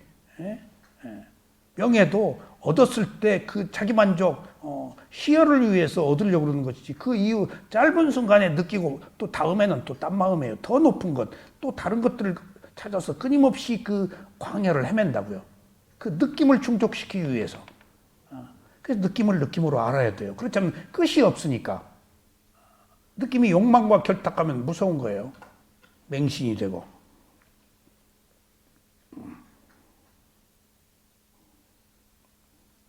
사실 즐거운 느낌과 괴로운 느낌은 행복과 불행이라서 정신적 영역이지만 이러한 느낌은 몸에서 나타나는 느낌으로 알아차릴 수도 있습니다. 자, 이제 몸에서 일어난 지수화풍이라는 네 가지 요소는 모두 느낌입니다. 몸에서는 부처님이 지수화풍 4대로 보라고 했어요. 그게 전부 느낌이에요. 자 보세요.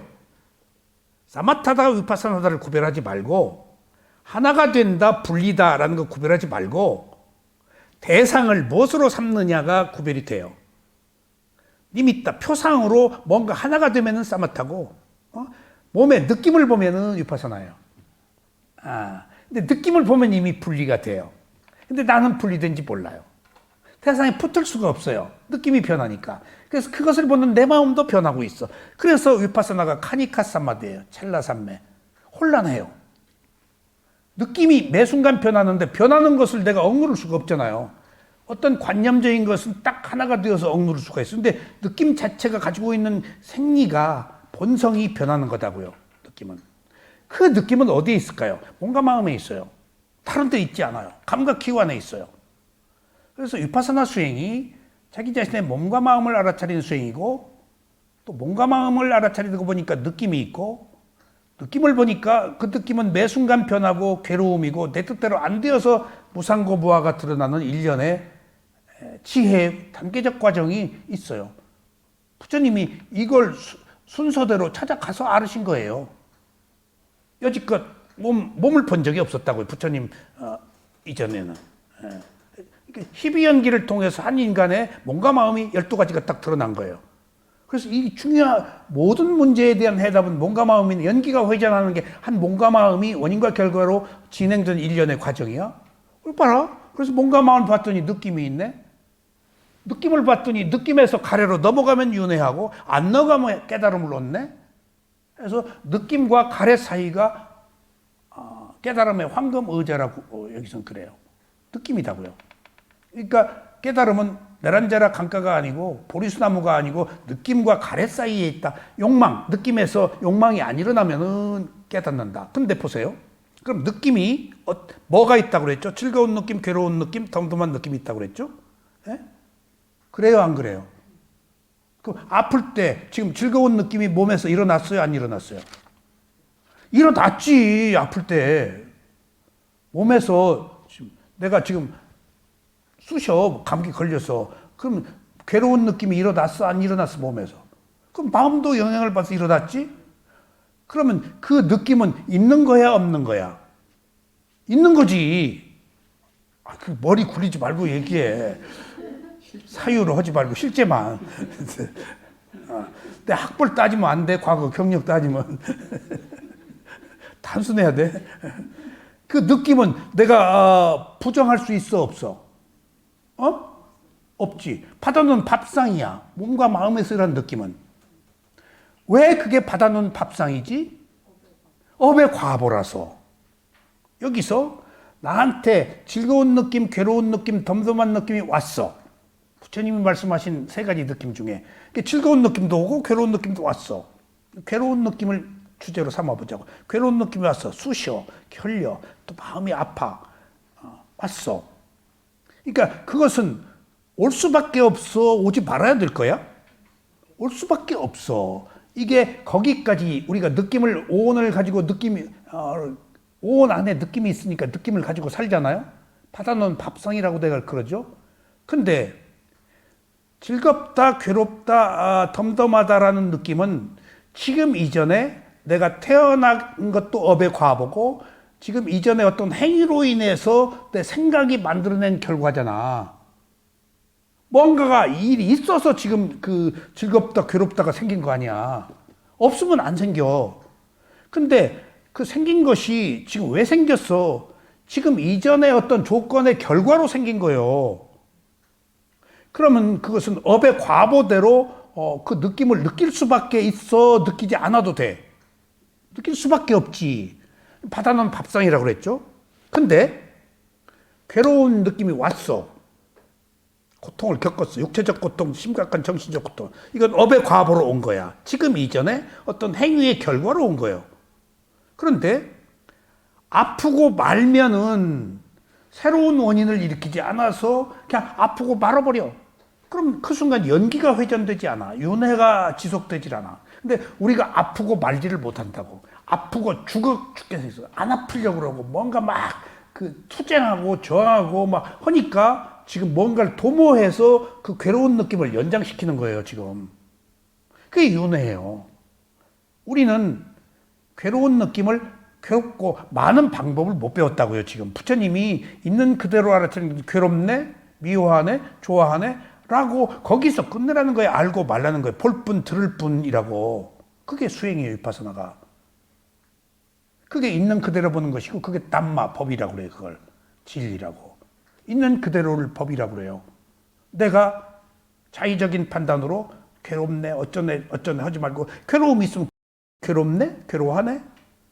그러니까 업의 과보로 온 것은 우리가 받을 수밖에 없으니까 받고, 여기서 어떻게 하면 피할 수 있을까? 이거 어떻게 하면 뭔가 도모하고 이것을 부정하고 안 받아들이면은 그 순간 연기가 회전해서 윤회해 버린다고요. 괴로움이 지속돼.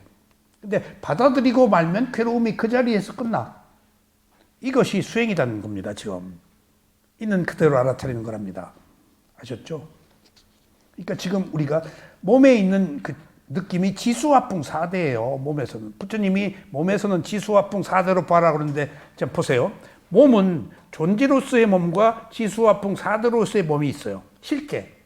몸이라는 것은 이렇게 몸이라고 가야라고 부르자 해서 우리가 정한 명칭이에요. 몸. 이때는 내 몸이 붙어버려요. 관념이. 응?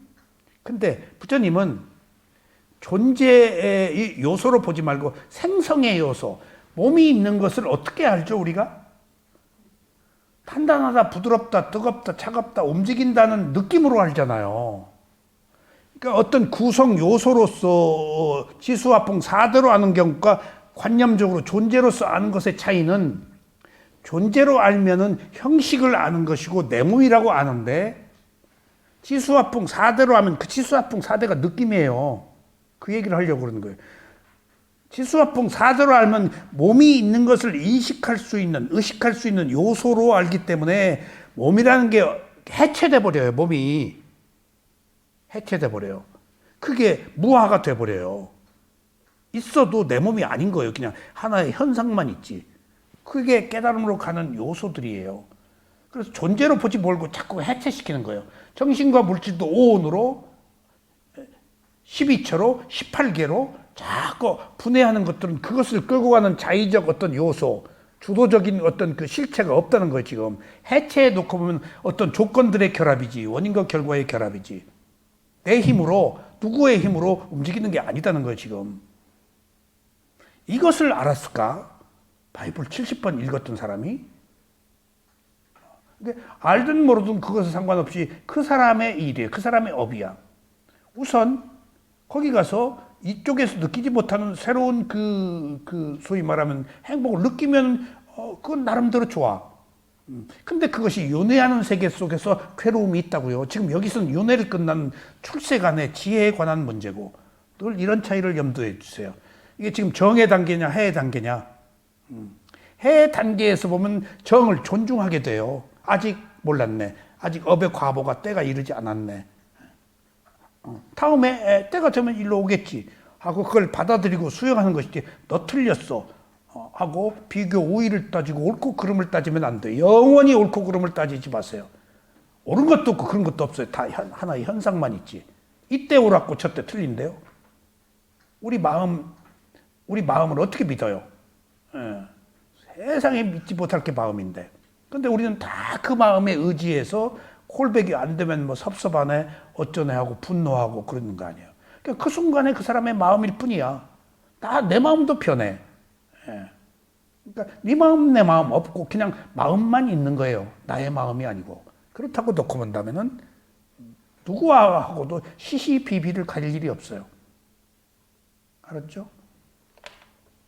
뭔 말인지 좀 모르겠지? 그래서 지수화풍, 이제 지금 느낌이다. 몸에서는. 마음에서는 좀 달라요. 지수화풍이 아니에요. 지대는 단단함이나 부드러움, 수대는 가벼움과 무거움, 화대는 뜨거움과 차가움, 풍대는 움직임이나 진동을 알아차리는 것이 모두 느낌입니다. 몸에서 일어난 진동은 단지 몸을 알아차리는 수행만은 아닙니다.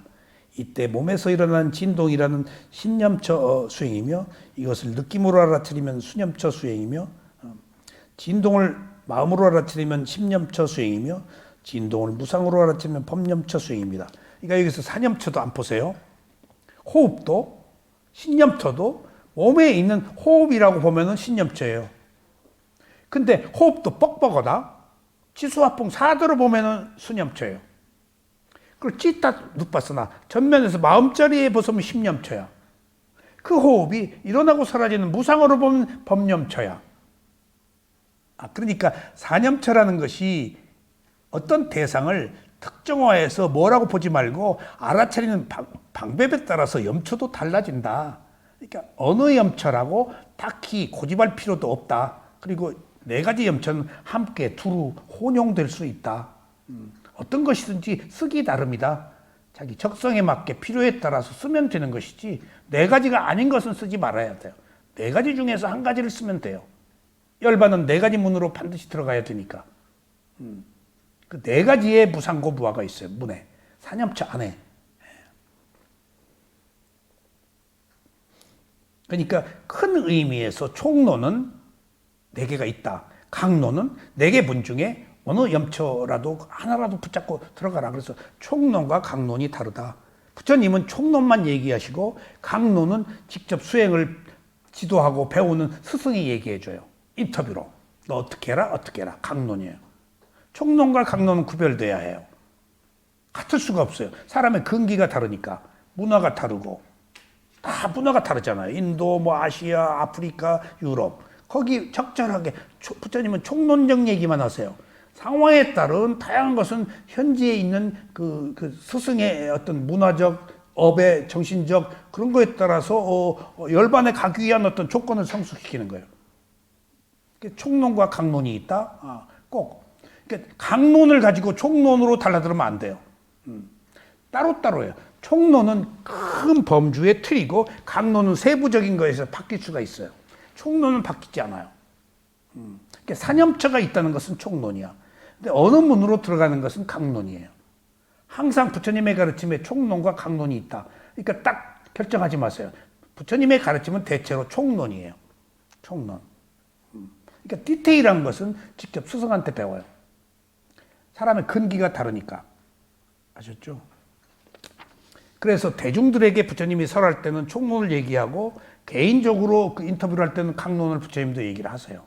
그 사람의 업을 보고 적절한 그 비유와 적절한 주제로 수행 주제를 주신다고 이렇게 해라고. 그래도 안 받아들인 사람이 있고 받아들여서 깨달음을 얻는 사람도 있어요. 부처님을 만나기도 어렵고 그 얘기를 듣기도 어려운데 그래도 안 받아들인 사람은 아직 업의 조건이 성숙이 안 된 사람이에요. 선업이 부족한 사람이에요. 그런 사람 많잖아요. 부처님 만나고 너나 잘해야 하고 떠난 사람들. 부처님 만나서 다 부처님 제자 됐나요? 제가 좀 뜬금없는 생각을 많이 해요. 젊어 한때 다 그런 게 부질없고 그게 유명하기 위한 허세인지 그거 다 몰랐어요. 내가 예수님 그 나사렛 여수 거기 동네에 태어나서 내가 그때 예수님 제자 됐으면 10세 제자가 내 이름이 곽준이 자손만대 곽준 했을 텐데 그리고 또 부처님 시대에 그 부처님 사키야지 석가족에 제자 돼서 내가 아라한이 될 수도 있었을 텐데 피식 내가 혼자 웃어요. 몰라 그렇게 서원을 세우면은 미래에 태어나는 붓다의 동시대의 제자로 태어날지 다 그게 서원으로 된다고 그러거든. 근데 지금 그거 다 버렸어요. 다 버렸어요. 가만히 제가 지난 젊어서 혈기 왕성한 것을 돌이켜 보았을 때 허세였어요. 그 허세의 배경에는 유명해지기를 바라는 마음이 있었어요. 남들이 과시하고 알아주기를 내가 이런 사람이라고. 부끄러워 죽겠어. 그런 날들을 살았다는 게 그게 뭐라고? 그냥 그런 게 내가 조금 그 폼 좀 잡으려고 하는 그 생각은 얼굴이 화끈거려서 그냥 쥐구멍이나 들어가고 싶어. 그러다가 얼른 보면 그게 누구 마음이야? 그럼 내 마음이 아니지. 그때 그 마음이야. 지금 받을 나도 없어. 하지만은 아직 내가 아라한이 아니니까 자아는 있잖아요. 아니더라 그러고 또 내 마음이라서 또 다시 부끄러워 죽겠어. 그러니까 그런 허세를 바라는 사람들이 유명한 거 그게 어디에서도 더 강한 줄 알았어요. 선정수행을 하는 사람들이 허세가 그렇게 강해요. 에고가 강하고 독단적이고 그러니까 하면 파잖아요. 그리고 자기 막 뚫잖아요. 대상과 하나가 더 뚫으니까 못 본다고요, 지금. 해에서는 다 보는데 무상고무하러 여기서는 보기 때문에 그 색계 선정수행이 있는 사람들은 인간계에 잘 안 오려고 그래요. 왜 안 오려고 그런지 알아? 선정수행. 자기 선정수행의 세계에서 고요함을 가지고 살잖아. 근데 인간 세계는 고요해 안 고요해? 자기 선정 깨질까 봐서 안 오려고 그래요. 함에도 불구하고 여기 오는 색계 천신들은 인간의 삶에 대해서 궁금하고 똑같은 인간보다 더 지혜가 낫다고 못 봐요. 인간이 색계에 있는 사람보다 위파사나 수행한 사람은 색계 선정 수행한 사람보다 훨씬 지혜가 더 많지 무상고무한데. 그러니까 그 부처님의 가르침을 배우려고 들으려고 그리고 그 인간과 속세의 인연과 있는 사람들은 그 사암바티 같은 사람은 자주 오시더라고요. 부처님 그러니까 두 번 온 줄 알았더니 자주 오시더라고. 그분 지금 부처님 수행해달라고 요청한 그 사암파티 철신은 지금 새끼에 계세요. 끊임없이 자주 오세요. 근데 우리가 오는지 몰라요. 왜 오는지 모르죠? 영매가 없잖아요. 사암파티와 소통하는 부처님 같은 능력이 없잖아요. 그러니까 지금 다 있다고요, 지금. 그 매개 영매가 없는 거예요. 부처님이 소통하는 영매예요. 그러니까 지금 예나 지금이나 다를 게 뭐 있어요?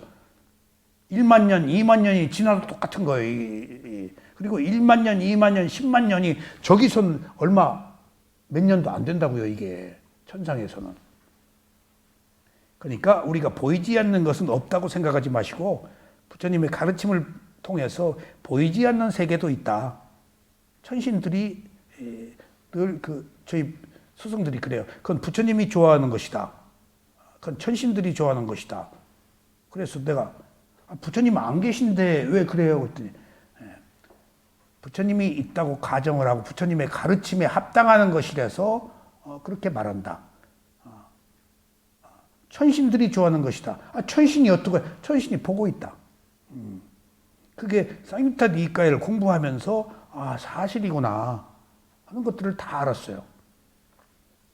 제가 늘 드리는 말씀이지만 그 천신에 대한 부처님의 가르침도 천신의 근기에 따라서 지침이 다르다는 사실. 근데 우리는 몰라요. 우리는 몰라요. 그 사람에 맞게 꼭 얘기를 해주세요. 그것이 주석서에 다 기록이 돼 있어요. 천신이 과거에 어떤 사람이었다. 그래서 이 사람에게 적합한 방편을 펴셨구나 하는 걸 알 수 있었습니다. 호흡을 알아차릴 때도 마찬가지입니다. 몸에서 일어난 호흡을 알아차릴 때는 신념처 수행입니다. 호흡을 가볍거나 무겁게 알아차리면 수념처 수행입니다. 호흡을 전면의 마음자리에서 알아차리거나 호흡을 알아차린 마음을 대상으로 알아차리면 심념처 수행입니다. 호흡을 무상으로 알아차리면 법념처 수행입니다. 그러므로 네 가지 알아차림 중에서 어느 대상에 초점을 맞추냐에 따라서 염처별 수행이 달라집니다.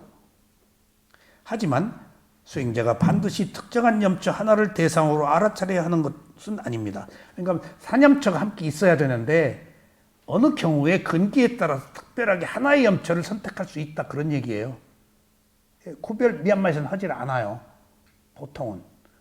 그러니까 마하시 수행이 한 70%, 80% 대종을 이루고 있는데 이것이 가야누파상을 대상으로 한다라고 얘기하지 않아요. 그냥 아랫배 호흡을 주 대상으로 삼아요. 그렇다고 거기서 느낌, 마음, 법 얘기하지 않는 게 아니에요. 해요.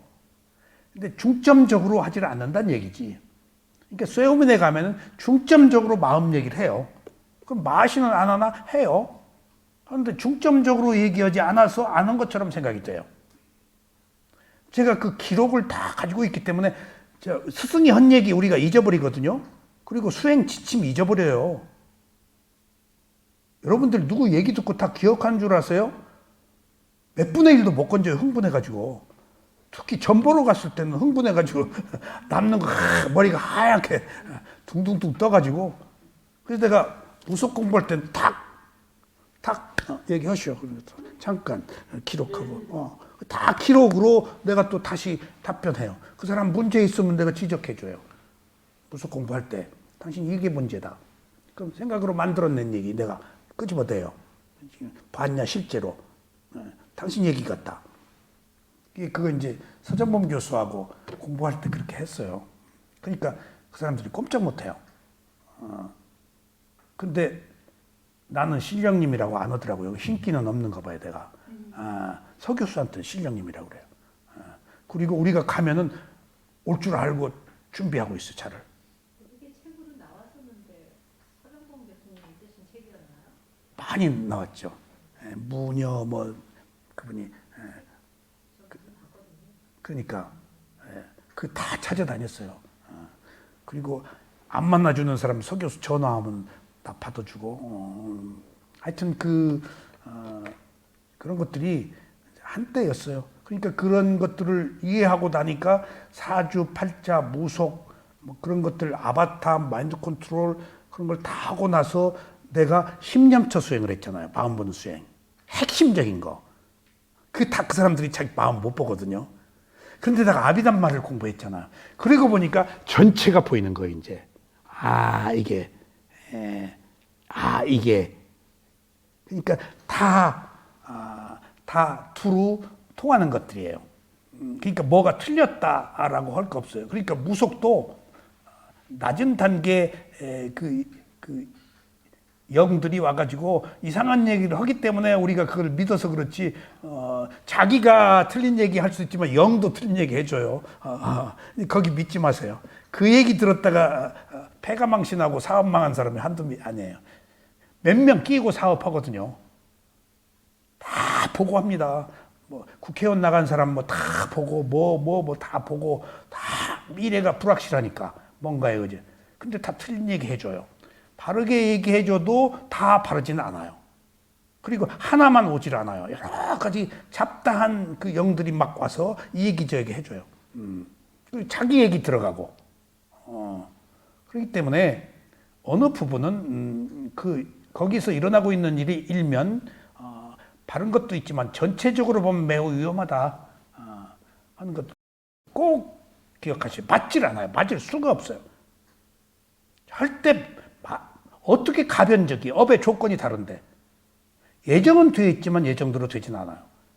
그러니까 느닷없이 연천이 지금 한국명상원에 와서 저 연천에서 이게 지금 업이 달라진 거예요. 지금 불행이 오도록 돼 있는데 불행이 어디로 가버렸어 지금.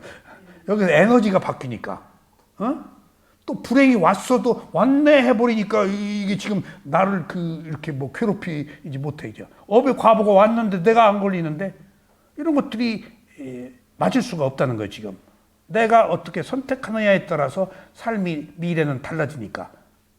그런 의미에서 우리가 이 마음을 개발하는 수행이 새로운 원인을 만든다는 의미에서 꼭 필요하고 중요한 것이다. 내가 지금 과거는 몰라서 그랬지만 지금 새로 만들면 되는 거예요 지금.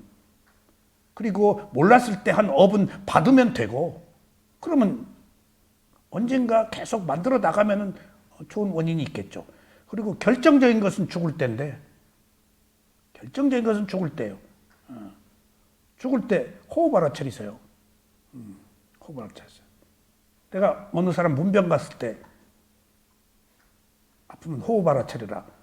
호흡이 안 보여요. 그래서 호흡이 왜 안 보여요? 근데 헐떡거리는 거 보이는데 헐떡거리는 게 호흡이요. 현재 있는 거 헐떡거리는 게 호흡이요. 호흡이 뭐 특별한 거예요. 헐떡이 호흡이요. 그 자기 마음의 상태거든 그 호흡이. 그거 붙잡으면 딱 지금 두려움이 끊어진다고요. 자아가 끊어지고 대상과 아는 마음 청정한 상태예요. 이모님, 우리 그렇게 죽자고요. 호흡 보세요. 두려움 없어져요. 그리고 두려움은 두려움 보시라고. 그리고 마지막에 호흡 잡아야 돼요. 호흡은 희미하면 희미한데 그러면 깨끗하고 청정한 마음이에요. 그러니까 그것이 그 종자가 다음 생을 결정하고 그 생에서 무상을 느끼면 아라한이 되어서 연애가 끝나고. 그때 뭐 이상한 생각하지 마요. 개 생각하면 큰일 나요. 맞아, 싫어. 다행이네. 개 생각하면 개로 태어나요. 그때 마지막 생각. 뭔 생각이에요? 고양이 생각도 어느 정도 잊었어요. 잊었죠? 나는 걱정했네. 이모님이 고양이로 태어날까봐. 머리 이제가 뱉혀가지고 한동안 예. 이제 바쁘면서 이제 뭐 많이. 그러니까 주대에 집착은 하지 말아야 돼요. 예, 주대. 이제는 안 돼요. 예.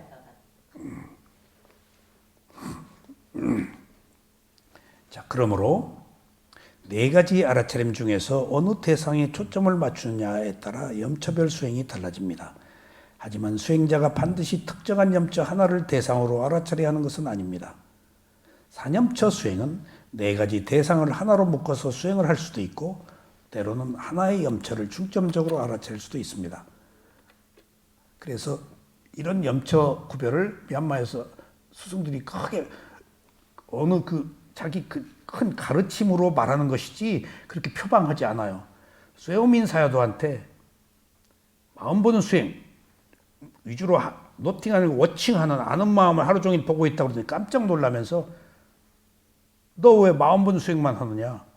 나는 작은 스승이 하루 종일 워칭만 하고 있으라고 그래서 또 이먹고 하듯이 좀 공중에 푹 뜬 거 같고 현실감이 없어져. 그래서 큰 스승한테 그 얘기를 했더니 깜짝 놀라면서 사념처 수행을 해라. 그리고 부원하는 말씀이 내가 마음을 알아차리는 수행자라고 그러는데 나는 사념처 수행자다라는 얘기에 내가 깜짝 놀랐어요. 쇠우민 사야도는 찌따만 얘기하는 줄 알았어. 사념처 수행자다 하는 의미에 있어서 우리가 무엇이 좋다면 크게 키우는 일반적인 성향 때문에 마음 그러는 것이 문제인 거예요. 항상 균형이 필요해요. 균형. 뭐가 됐든지 어느 것 하나가 넘치면 집착이야. 가장 중요한 것이 지금 노력이 중요한데 노력의 가장 좋은 덕목은 뭐죠? 노력을 집착하지 말라는 거예요. 노력은 아무리 노력해도 부족하고 이렇게 필요한 건데 노력의 가장 큰 덕목은 최상의 노력은 뭐예요? 노력 중에서 최상의 노력은 뭐예요? 노력을 집착하지 않는 노력이에요. 집착이 그러니까 우리가 뭐가 좋다 하면은 막 붙들어서 확대시키고 그거 그냥 그거 매달린다고요. 그게 탐욕이에요. 그게 어리석음이고. 그러니까 좋으면 좋은 대로 있는 그대로 보라는 이야기가 얼마나 부처님의 위대한 가르침이고 중도를 주의하고 균형을 이루게 한다는 얘기예요. 균형이에요. 지금 우리가 어떤 그 탐심 없이 어떻게 살아요? 어떻게 화를 안 내고 살아요? 어떻게 어리석음 없이 살아요? 지금 내가 어떻게 하루아침에 깨달아요? 탐진치가 우리 지금 에너지고 열정인데, 근데 균형에 맞추라는 얘기 지금 그 탐욕의 힘으로 살았거든요. 성냄의 힘으로 살고, 그게 에너지가 돼서 여기까지 온 거예요, 지금. 근데 부처님이 보시기에 늘 꼭지를 넘쳤다. 집착했다는 거, 지금. 탐욕과 탐욕을 집착하는 것은 달라요. 아까 느낌을 집착한 것은 다르다는 얘기예요, 지금. 집착은 내가 새로 만든 것이고, 탐욕은 내가 있는 원래 느낌이에요. 가지고 있을 수밖에 없는. 이 경계를 구별을 못하는 것을 부처님이 구별해 주셨어요. 탐진치를 없애야 할 대상으로 아는데 부처님은 없애야 할 대상으로 그렇게 말하지 않으셨어요. 알아차릴 대상이라고 그랬어요. 그리고 또 뭐라고 그랬죠? 탐진치는 알아차려라. 그리고 그 뒤에 꼭 부언을 하죠. 무상한 것이다라고 꼭 부언을 해요. 없애라고 안 하고 알아차려라. 무상하다. 또 마지막에 뒤에는 하나 더 붙였죠. 제가 최근에. 그것이 이익이 되지 않는다. 이익에 우리가 민감해요. 그러니까 이게 똑 떨어져요. 먼저 알아차려라. 있는 그대로. 탐욕, 성냄, 어리석음을 없애라고 하지 않으셨어요. 도둑질 하지 말라고 안 하셨어요. 살인하지 말라고 안 하셨어요. 왜라마니 피하라, 멀리하라, 가까이 하지 말으라고 그러셨어요. 부처님이. 하지 말라 안 해요. 하지 말라 그러면 더 해요. 반발력 때문에. 그러니까 알아차려라. 탐진치를 첫 번째. 두 번째는 뭐예요? 반드시 다음 단계 꼭 부처님이 얘기를 하세요. 뭐라고? 무상하다. 일어나고 사라진다. 그것이 지혜예요. 그 다음에 마지막에 조금 더 따뜻하게 보호해 주는 거 있어요. 이익이 안 된다는 거예요. 그게 손해다. 네가. 그래야 비로소 우리가 돌아서요. 그렇게 해서 지혜로 돌아서게 해야지 끊으려고 그러면 안 돼요. 탐진치가 그 힘으로 살아왔는데 저 죽이려고 그러는데 지금 악을 쓰죠. 그래서 우리가 뒤집어지는 원인이 없애라고 그랬기 때문에 그거에 생긴 반발력이에요. 느낌이 확 일어났어. 그럼 그 느낌, 성냄을 없애고 하려니까 지가 화를 종기 만져서 썩낸 것처럼 그 반발력으로 화가 팍 터진 거예요. 있는 그대로 보지 않은 거예요. 그래서 화가 터졌다 하면 새로운 원인, 그게 에너지가 되어서 또 돌려요. 잠재의식 속에 그 에너지가 또 지금 토양, 씨를 뿌려요. 영향을. 그 힘으로 또 화내는 거예요. 그 힘으로 욕심 부리는 거예요. 에너지 떨어질만 하면. 그게 자가발전이에요. 탐욕이 탐욕을 먹고 자라고, 성냄이 성맥을 먹고 자라고, 어리석음이 어리석음을 먹고 자라는 자체적인 에너지로 성장 발전해 가는 건데, 부처님은 있는 그대로 봐라. 어떻게? 탐욕이 있네? 화냈네? 어리석었네? 딱 보면은 새로운 동력, 새로운 에너지를 공급하지 않는다. 연료를 내가 공급하지 않는다. 그러니까 부처님의 가르침은 보세요. 탐진치 지금 그것은 범죄고 죄악이고 나쁘고 이런 얘기 없어요. 알아차리라고 그러셨어요. 이게 부처님의 위대함이에요. 아셨죠? 선악이 없다는 얘기입니다. 옳고 그름이 없어요. 알아차릴 대상일 뿐이에요. 그게 담마누빠사나 법념처예요. 알아차려라. 때로는 하나의 염처에 중점적으로 알아차릴 수도 있습니다. 하나의 염처를 중점적으로 하는 것은 수행의 진전을 위해서 필요할 수도 있습니다. 자, 오늘은 염처별 수행이 네 가지인데 네 가지를 어떻게 하는 것이 좋은가, 그리고 사실에 입각해서 말씀드린 것이고, 다음에는 좌선을 할 때 느낌 알아차리기, 그 다음에 마음과 연계해서 느낌을 알아차리기, 그 다음에 화가 났을 때 느낌을 알아차리기,